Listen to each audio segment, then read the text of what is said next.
जय श्री कृष्णा। स्वतंत्रता दिवस की आप सभी को हार्दिक शुभकामनाएं। भारत देश उन पवित्र भूमि में से है जहां पर हमें अलौकिक शक्तियां और संस्कृति प्रदान होती है।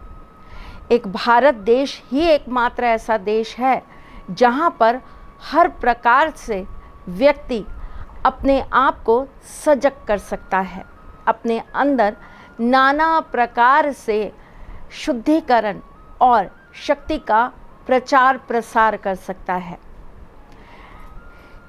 स्वतंत्र जब हम होते हैं तो स्वतंत्रता केवल तन की नहीं होती, व्यक्ति के विचारों की भी होती है। स्वतंत्रता हमारे अंदर बैठे हुए उन विचारों की भी होती है जिनसे हम अपने आप को जकड़े रहते हैं। स्वतंत्रता का अर्थ है उन सारी बुरी रूढ़िवादी चीज़ों से बाहर निकल जाना जिसकी वजह से हमारा पतन होता है या हमारा देश विकास नहीं कर पाता। हम अपनी मैं से भी बाहर निकले, ये भी एक स्वतंत्रता है। अपने अहम से बाहर निकले, ये भी एक स्वतंत्रता है। तो आज इस स्वतंत्रता दिवस पर मैं आपके अंदर बैठे हुए उन विकारों को, उन विचारों को आपसे आज़ाद करने का तरीका बताऊंगी जिनकी वजह से आपके जीवन में हमेशा परेशानियां खड़ी होती हैं। तो चलिए इस बारे में, इस विषय में बात करने से पहले हम आपको ये बता दें कि मैं कौन हूँ। मैं आपके एस्ट्रोलॉजर हूँ, वास्तुशास्त्री हूँ, चेहरा भी पढ़ती हूँ, आवाज़ भी पढ़ती हूँ और हाथों की लकीरें भी पढ़ लेती हूँ। चूँकि आपकी सारथी हूँ इसीलिए आपके सामने जीवन का सार लेकर चली आती हूँ। जब बात हो रही होती है स्वतंत्रता की, तो स्वतंत्रता केवल वो नहीं है, आज़ादी वो नहीं है कि हम अपने आप को खुले आसमान में उड़ाने लगें। स्वतंत्रता का मतलब है उड़ान के साथ साथ वो विचार, वो ज्ञान भी होना जो आपको सही डायरेक्शन दे उड़ने के लिए। आजकल की पीढ़ी को ऐसा लगता है स्वतंत्रता का नाम है उन्हें रोकिए नहीं, उन्हें टोकिए नहीं, उन्हें किसी बात के लिए कभी भी आप किसी भी प्रकार से बंधनबद्ध मत करिए। ये बंधन माँ बाप का बार बार कहना, ऐसा मत करो, ये कपड़े मत पहनो, यहाँ मत जाओ, वहाँ मत जाओ, उन्हें लगता है कि यही उनके लिए जीवन की सबसे बड़ी बंदिश है जिससे वो स्वतंत्र होना चाहते हैं, जबकि ऐसा नहीं है।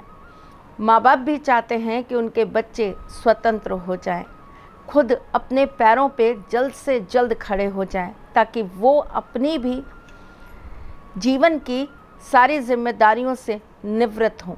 लेकिन ये स्वतंत्रता के साथ क्या आप में उन चीज़ों को संभालने का ज्ञान है, धैर्य है, संयम है कि आपको अगर ये कहा जाए कि आप कुछ भी पहनिए, कुछ भी करिए, कितनी भी रात तक बाहर रहिए, तो आपके जीवन में उसका कोई दुष्परिणाम नहीं आएगा।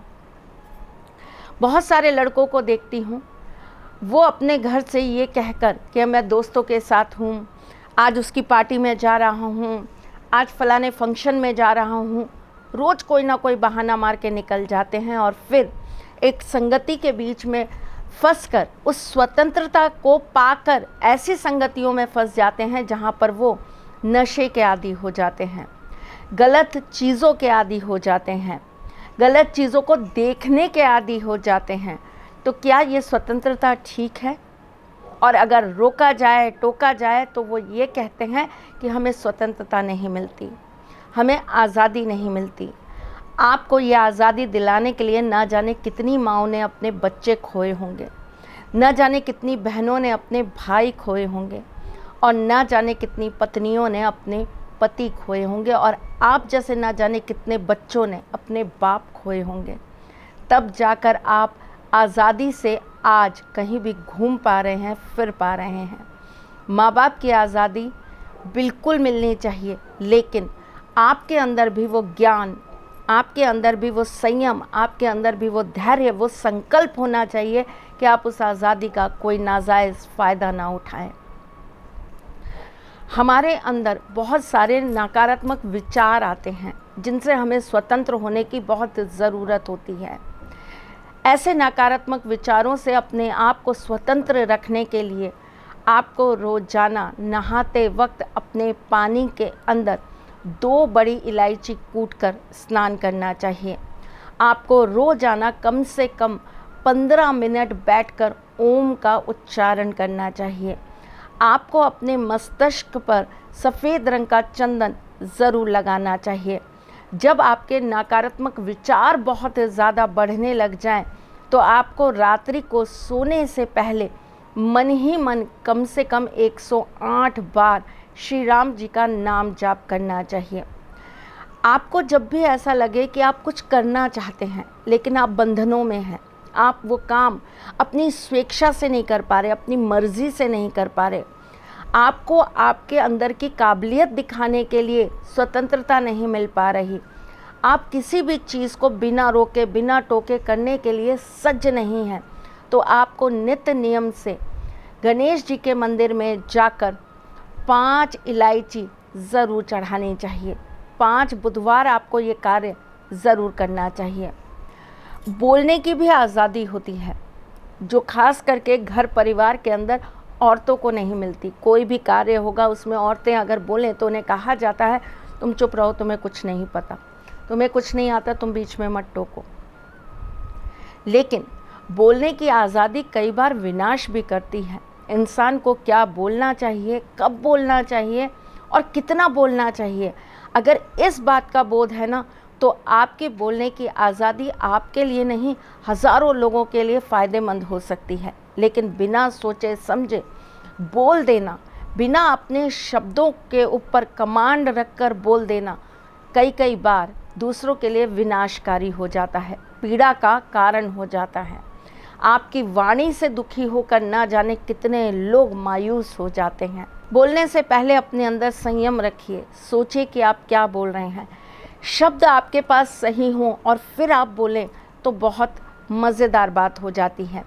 आज मैं आपको एक ऐसा ही उपाय बताने वाली हूँ जिससे आप अपनी वाणी को स्पष्ट कर पाएंगे। जो भी बोलेंगे उसका लोगों के ऊपर प्रभाव आएगा और आपको बोलने की आज़ादी ज़रूर दी जाएगी। चलिए जी, क्या करना है आपको? आपको बुधवार के दिन एक हरे रंग का धागा ले लेना है।